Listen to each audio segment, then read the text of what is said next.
Today, let's talk about elastic and the ways to sew with it. Welcome, I do sewing and DIY related content, and today we are talking about elastic. Now, I know that I've mentioned elastic in a lot of my videos, from sewing scrunchies to clothes, and I thought that this would be a great time to just talk a little bit about it, how to sew with it, and some tips and tricks. Now, elastic is stretchy, so it can be very wide or it could be very, very narrow. And as you can see, I have three different types here. So I have one that's about an inch, this one's about 3/4 of an inch, and then you can also have it be around 1/4 of an inch, so a really thin, narrow one. So a lot of different types of elastic, and there's even more than this. You can get very lacy looking elastic, you can get fold over elastic, but today we're just going to be talking about kind of two main types, which would be like your woven elastic, which is what I'm playing with here. So this is mostly used in waistbands, so things where you need it to be stiffer. It also helps it to not roll as much. So I have some of that elastic here, and then that thinner elastic that could be called like a knit elastic, so it's a little softer, a little bit more flexible. So as you can see, lots of different use cases for elastic. You could also use it in cuffs. So this actually uses some of that knit elastic as it is a little bit softer.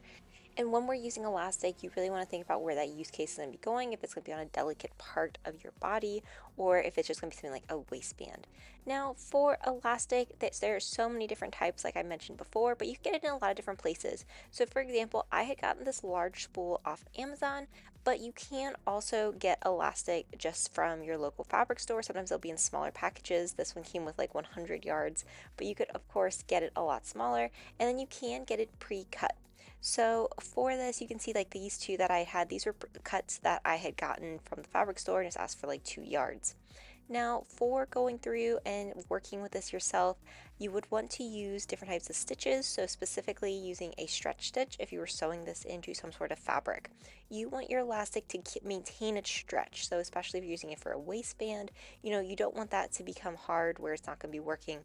So you really want to make sure that you are thinking about the stitch types, you're thinking about your machine, having it all set up for doing all of the stretch stitches that you would need to do. Now, for working with thick elastic versus like this very thin elastic, you can just use your scissors, you can cut it. I find fabric shears work really great for it. So here's a little piece here. The fabric shears will work exactly the same though for the thick elastic too. I also find that when sewing, the thick elastic can be a little easier to work with because there's more room. Now, let's say you want to take your elastic and put it into a waistband. My favorite way to do this is to always attach a safety pin to the elastic and then guide that safety pin through. Now, this just is a little easier on your fingers, especially if you're somebody who suffers from arthritis. Trying to guide the elastic on its own could be very difficult, so that safety pin is a great thing to hold on to and move through. And then once you have both ends of the elastic met up and together, you can fold it over. So in this case, I folded each over about an inch, and then I have just pinned this in place, and then you would sew this across. Now, lots of different ways that you could do this. I really like doing the box and then like the X method, so it gives it a really, really thick structural stitch so you don't have to worry about coming it undone, but you could also match them together. That's what I normally do for a scrunchie. Now, for your sewing machine itself, you could definitely use a regular foot, and I'll show you what that looks like. I do sometimes tend to go with the walking foot, especially for thicker elastic. I just find that it works really nicely and is able to move the elastic through a lot easier. Now, especially if you're using very thin elastic, you will want to play around with seeing if a walking foot or a regular foot does work.